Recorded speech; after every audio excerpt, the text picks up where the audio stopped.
So this is a bit of a twofer, appropriate for November. We're talking about gratitude and release at the same time, because being grateful for our blessings is easy, right? Pretty much all we need to do is think to do it. I highly recommend that each of us keep a gratitude journal. Write down 3 things we're grateful for each day, or state a few things that you're grateful for when you wake up and when you go to sleep. Tell the people in your life that you are grateful for them. And the benefits of gratitude are as staggering as the practice is simple. Research confirms that gratitude improves relationships, improves mental and physical health. It helps you sleep better. It increases overall resilience. In brief, gratitude helps you feel better and live better. But today, I want to talk about a more advanced kind of gratitude, a terrifying, transformative kind of gratitude. I want to talk about being grateful not only for our blessings, but our challenges. I want to talk about being grateful not only for what we have, but what we don't have. In increasing order of difficulty, I want to talk about being grateful for what we don't have, being grateful we didn't get what we thought we wanted, and take a deep breath, being grateful that we aren't getting what we think we want.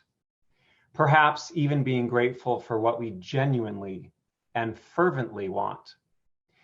I want to conclude by borrowing some Buddhism and digging into the deeper unexpected truth that even labeling things as good and bad, gain and loss, may not be as easy as we think, as obsessed as we are in doing so.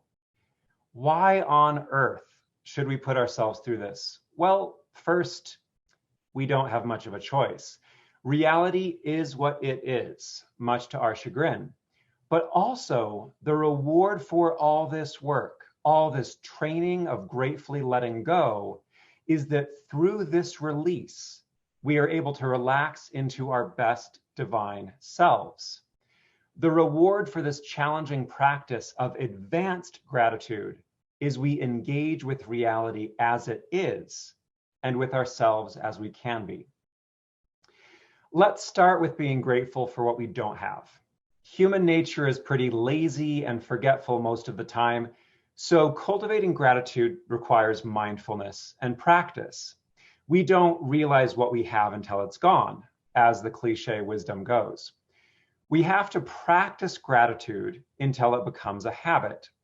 The terms habituation and hedonic treadmill are fancy terms that refer to this feature of human nature, that we update and get used to the way things are quite quickly. This enables us to adapt to challenging circumstances, but it also makes us take for granted what is good, what is comfortable. We get used to the way things are, for better and worse. Compensating for habituation takes practice, training, and perspective. Take a moment and think about the last time you were sick. Too easy these days, right? Remember that moment when you are still sick but start to feel better? In a strange way, doesn't that moment feel even better than being healthy? It is because in that moment, we feel gratitude and relief to feel better than we did. We not only know, but we can feel in our bodies what a gift it is to be healthy. In just that moment, we feel the reality of sickness, the relief of improvement, and the promise of greater health. I recently had food poisoning that put the rest of my life in perspective, I tell you. Empathy also helps us to be grateful for what we don't have. As we see others who are suffering, we are reminded that we ourselves are not suffering in those ways. And even if we are suffering in similar ways, we are reminded that we are not alone. One of the powerful benefits of service is that as we care for those in need, we can feel what we have rather than taking it for granted. Media and the internet provide us with perspective as we see how others live, what they are struggling with. One of the many invitations of this global pandemic is that we are more acutely aware of the preciousness of health and relationships. I'm exceptionally fortunate that in my job as a chaplain, I am constantly given perspective and reminders. As a hospice chaplain, I sit with the dying. I talk to family members as they prepare for their loved ones to go. Providing end-of-life care reminds me that I am not dying, not yet. I am not sick. I get to benefit from end-of-life perspective while I am still relatively young. Similarly, ministering to inmates at the Utah State Prison helps me feel grateful for my freedom and opportunities and puts my own mistakes and shortcomings in perspective. I feel humbled as I remember the role that context plays in our choices. Here's my first invitation. As you notice the struggles and challenges of your past self and others, take a moment to feel gratitude for the ways your life is not as difficult and painful as it has been or could be. Don't get too comfortable though, because being grateful for the challenges you don't have is preparation for being grateful for the challenges you do have. Next, let's talk about being grateful that you didn't get what you thought you wanted. What is a dream or goal that you used to have? A goal that you didn't achieve, a dream that didn't work out, and for which you are now grateful. The interesting thing is that we set goals for ideas, because as we all know, the reality of things is far different than the idea of things. By definition, we can't want the reality of what we don't have because we don't have it. We can't want the reality of what we don't have because we don't have it. We can only want the idea of what we don't have, but think we want. I consistently remind myself to dig into the way things actually are, not the things I want them to be or think them to be. In general, we as humans live in the world of our ideas and stories, which is why we are so consistently disappointed and upset. I'm increasingly convinced that most people's greatest priority is the stories they tell themselves and about their lives, stories that do not actually align with reality. As Maya Angelou said, when people show you what they are, believe them the first time. When reality shows you what it is, believe it the first time. You will save yourself a lot of pain and trouble. If we can be grateful for where we are, we can also be grateful for everything that has brought us to this point. If you aren't grateful for where you are, that's its own invitation that I'll address in just a moment. One lesson I've learned from sitting with the dying is that it is often our most difficult experiences that most impact us. We are most powerfully shaped not by getting what we want, not by things going smoothly, but more often by being challenged and disappointed. I've been honored to hear the story of veterans of World War II and other conflicts. I've been honored to hear the perspective that people gain from their disappointments, their challenges, and their loss. This pattern has held true in my own life. My second divorce, for example, was literally the last thing that I wanted. I'm grateful to my past self that I was able to make that leap and understand that the divorce was needed. The aftermath of my second divorce was one of the hardest things I have ever endured, but it was my divorce that put me on the path to ministry, and it was my divorce that put me on the path to becoming a better person. I'm grateful that I didn't get what I wanted. Another disappointment led me to this literal moment right here. The first time I applied to the National Guard, I had a different endorsement, one that I very much thought I wanted, but ended up not being a good fit. I could not be happier to be working toward unity endorsement and ordination. Also, it took me years to walk away from academia and my PhD program, but I could not be happier as a minister. More recently, I was pleasantly surprised to realize that having a core goal of mine delayed functions to focus me on my present responsibilities. I am happy here. I am happy with how things are, and I only got to where I am through the rubble of my past dreams and hopes and plans. And so it is with all of us. Now for the hardest exercise, being grateful that we are not getting what we want or even what we feel we need. Why on earth should we be grateful for that? Isn't that the very definition of being miserable when reality does not line up with our desires or even needs? Well, in brief, we can be grateful for this because it makes us into spiritual superheroes. This practice will make you strong enough to endure anything well and will help you tap into well-being no matter what you are going through. As expensive and daunting as this form of gratitude is there any gift more precious than that? Gratitude that we aren't getting what we want is our best chance to become our best selves. Most of us are pretty pleasant when we're getting what we want. We are even more pleasant when we are trying to get what we want and don't yet have. But it is when we are not getting what we want, when we learn who we really are, how we really work, what we need to work on, and what our priorities and values actually are. It is when we are not getting what we want that we have our best and strongest chance not only to know ourselves, but to connect to and cultivate our very best selves. What is the difference between pain and suffering? Not that any of you have ever asked that. I believe that what turns pain into suffering is resistance and story. We suffer when we resist reality, resist pain, and tell ourselves the story that we should not be feeling the pain. We should not need to feel that pain. The metaphor of clean pain versus infected pain helps me tremendously.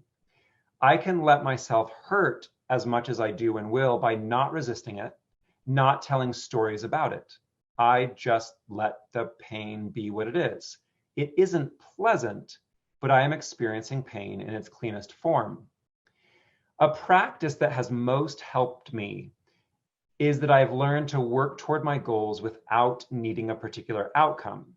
I have worked to reframe my entire relationship to need, but that's a sermon for another day.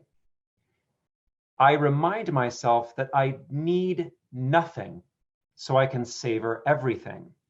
The Buddhist idea of non-attachment is too often misunderstood as meaning detachment, that we shouldn't care about anything. That's not what it means. Non-attachment means that we do and should feel and desire whatever we do. That's just part of being human. Non-attachment teaches us to think, feel, and want whatever we naturally do. We can let these feelings flow through us with compassionate, curious acceptance. The target of non-attachment is the outcome of those thoughts, feelings, and desires. It is the outcome that Buddhism reminds us not to cling to.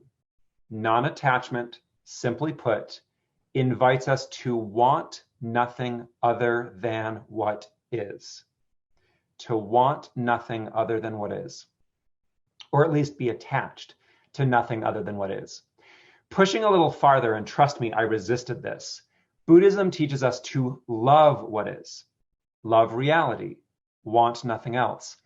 I struggled with this idea of loving everything that is, loving only what is, until I realized that grief is also an expression of love. Grief is not only an expression of love, but an inevitable companion of love. Grief is love. Understanding this enables me to love what is. I love what is good by investing in it and nurturing it, and I love what could be better by grieving it. I also want to take a moment to talk about the relationship between grief and gratitude. Grief is a healthy response to loss. Even if we become masters of non-attachment, even if we soften and even surrender our expectations, we still grieve, and we should. We grieve what was and no longer will be. We grieve what was and should not have been. We grieve what could have been, but is not. For example, people sympathize when they hear my dad died when he was 49, but the deeper truth is that I mostly grieve not that he died, but that he was never around. A practice that I am still working on and still need to get better at is every time I feel grief, I take a moment to express gratitude.